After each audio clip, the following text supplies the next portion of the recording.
Olá, tudo bem? Eu sou a doutora Carita Rosa, médica ginecologista e obstetra, atendo em Goiânia, Goiás. Hoje eu vou falar com vocês sobre complicações no pós-parto. O que é isso? Vem comigo que aqui no Dicas de Parto a gente vai conversar um pouquinho sobre isso. As três principais complicações que acontecem num pós-parto são: a primeira, hemorragia. A segunda, doenças hipertensivas que levam à hemorragia. E a terceira são infecções. Dentre as infecções, a mais importante é a infecção de urina. Aquela infecção de urina, quando sobe, que vem para os rins, ela chama pielonefrite. E quando ela cai no sangue, ela chama sepse. Então, são as três principais causas de complicações. Essa mulher deu à luz e não foi feito protocolo de hemorragia. Essa mulher tem grande chance de morrer. Por quê? Porque ela vai esgotar, ela vai perder sangue. A principal causa de óbito é a hemorragia. Por isso, muitas escolas, muitos cientistas cuidam de estudar e ver a melhor possibilidade para essa mulher. E são feitos protocolos. O protocolo é uma forma, é uma receitinha, vou falar assim, uma receitinha de bolo que a gente faz para todo mundo trabalhar igual e para todo mundo fazer um atendimento de excelência. Quando você segue um protocolo, você tem chance de errar menos. Não é que você vá acertar sempre. A questão é errar menos. Então, diante dessa mulher que está apresentando um sangramento, você vai olhar algumas peculiaridades. É um útero que não contraiu? É um trajeto que está machucado? Foi um parto vaginal? Foi um parto que você teve que usar fórceps? Você machucou essa vagina? Ficou resto de placenta dentro desse útero? Ou é uma coagulação intravascular disseminada? Nós, como obstetras, nós estamos capacitados a diagnosticar e começar a tratar essa paciente. Existe protocolo específico para as hemorragias pós-parto. Quais são as mulheres mais vulneráveis, as mais propícias a ter hemorragia? Aquelas que têm um útero muito grande, como por exemplo, mulheres que têm bebês macrossômicos, que são os bebês gordinhos, mulheres que têm polidrâmino, ou seja, muita água na barriga. É um exemplo gemelar. Tem dois bebês, duas bolsas, por exemplo, ou uma bolsa com aquele líquido daquela idade gestacional, faz aquela altura uterina muito grande. Então, sim, essas pacientes, elas têm uma possibilidade de ter uma hemorragia pós-parto. Mulheres que ficam em período expulsivo prolongado. Então, existem ocasiões que a gente, médico preparado, antenado, isso que estuda e que se atualiza, já fala: olha, deixa na sala tal e tal medicamento, porque aqui existe grande chance de nascer e de ter uma hemorragia. Já chama o anestesista, já chama meu outro colega, e aí você já mobiliza a equipe toda.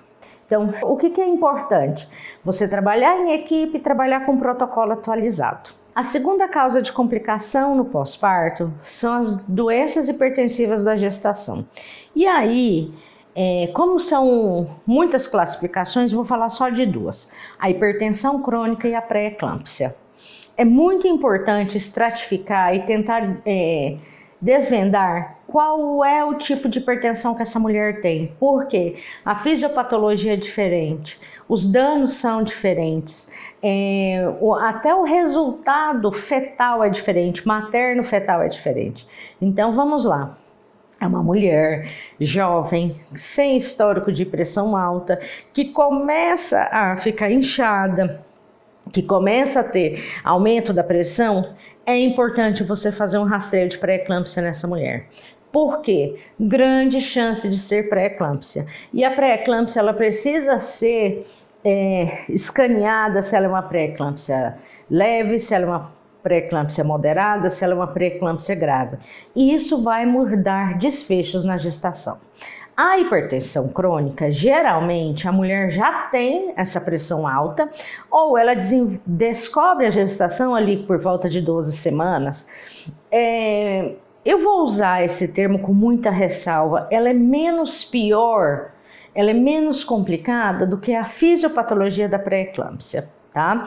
Então, é importante a gente cuidar das mulheres. Um ponto que eu queria dizer para vocês, aproveitando aqui essa oportunidade, o que é pré-natal de alto risco?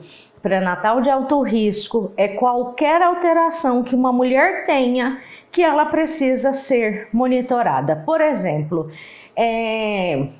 eu tenho 30 anos, sou diabética, meu pré-natal vai ser de alto risco. Eu tenho 16 anos, não tenho nenhuma patologia. Por ser adolescente, sou um pré-natal de alto risco. Eu tenho 28 anos e tenho problema na tireoide. Meu pré-natal vai ser de alto risco. Então, qualquer alteração da mulher, ou a depender até mesmo da faixa etária, essa mulher tem que ser enquadrada no alto risco. Por quê? Porque existem patologias e existem desfechos próprios de algumas doenças que é no pré-natal que a gente vai fazer o quê?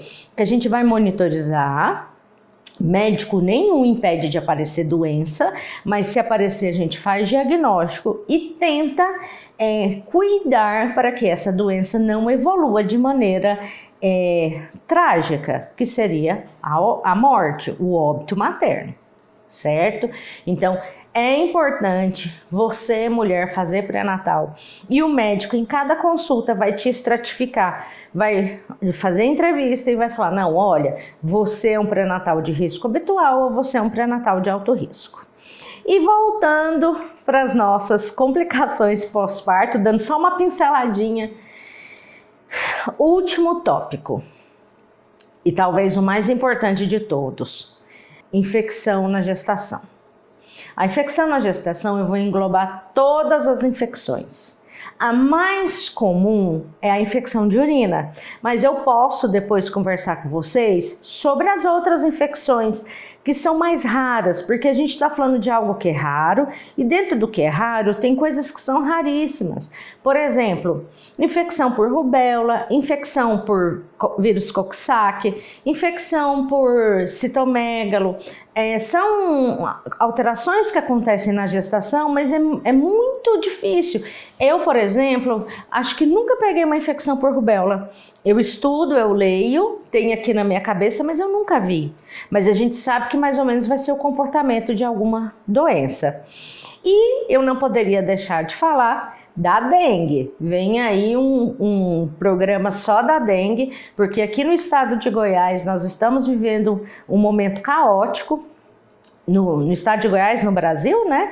A gente está vivendo um momento caótico, perdendo inúmeras vidas, talvez por uma falha de comunicação. Então eu vou levar um pouquinho de informação boa para vocês.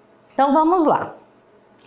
Infecções na mulher gestante, a principal, infecção urinária. Vocês já perceberam que quando vocês estão grávidas, com frequência o médico obstetra ele pede exame de urina com cultura? É por isso. A gestante ela tem uma supressão da imunidade. Uma observação, nós temos dois tipos de imunidade, uma imunidade específica e uma inespecífica. Essa específica, ela fica suprimida durante a gestação. Por isso que a gente fala que a gestante fica um pouco mais sensível durante a gestação, é verdade. Então, ela pode desenvolver na gestação uma situação que chama bacteriúria assintomática. O que é isso? É uma infecção de urina que não dá sintoma. Mulher não gestante, sintoma de infecção de urina é típico. Dor ao urinar, muita ardência, uma sensação de peso no baixo ventre, vai no banheiro, faz uma gota de xixi e fica com aquela vontade de fazer mais xixi. Isso é um sintoma típico. Na gestação, isso não existe. Ela pode ter uma infecção, eu vou usar a palavra forte, como existe no popular, ela pode ter uma infecção grave, complexa e não ter sintoma nenhum. Então é por isso que é tão importante fazer o pré-natal, fazer os exames e voltar com o seu médico. Hoje eu peguei uma paciente que fazia 60 dias que ela tinha colhido o exame de urina, o exame veio com alteração e passaram-se 2 meses. E aí? Trata, não trata, colhe outro exame, já passou 60 dias, então existem questões complexas aí no nosso dia a dia. A mulher gestante tem que colher os exames periódicos, tem que se cuidar, tem que ter um ginecologista obstetra que cuida e, se necessário, vai tomar medicamentos adequados para aquela idade gestacional. No caso da infecção de urina, nós temos na infecção de urina que pode ser baixa ou infecção de urina alta, que chama pielonefrite, nós temos inúmeros antibióticos que nós podemos usar e que não tem problema para o bebê. Ai, Carita, mas existe alguma ocasião que você vai usar algum antibiótico que pode ser, que não seja tão interessante para o feto? Sim, em casos que essa mulher esteja correndo risco de vida.